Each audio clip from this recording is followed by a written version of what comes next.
De manière générale, quelles sont les conditions à réunir pour cultiver ces fuchsias?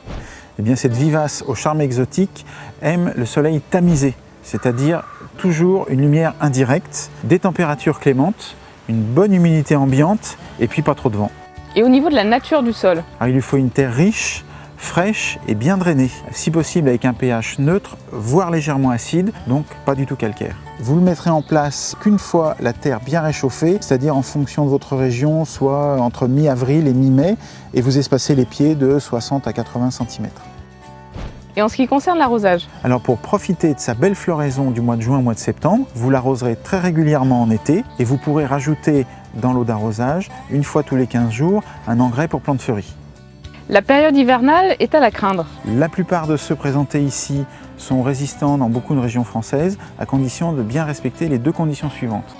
Premièrement, les parties aériennes vont geler dès les premiers froids intenses. Vous les laisserez jusqu'à la fin de l'hiver, vous ne les supprimerez qu'à partir du mois de mars. Pour les plus rustiques, on peut les rabattre en novembre et mettre un paillage comme des feuilles mortes par exemple, pour les protéger. Deuxième condition pour les plus fragiles, vous leur mettez un voile d'hivernage, ou mieux, vous les rentrez dans une véranda ou dans une serre.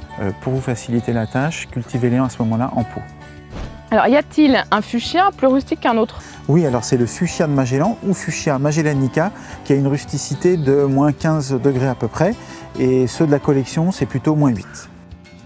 Cette collection de fuchsia est très séduisante. Auriez-vous, Pierre-Adrien, un dernier conseil à nous donner pour nous aider à faire un choix? Absolument aucun, je vous ai donné toutes les infos, maintenant c'est à vous de jouer.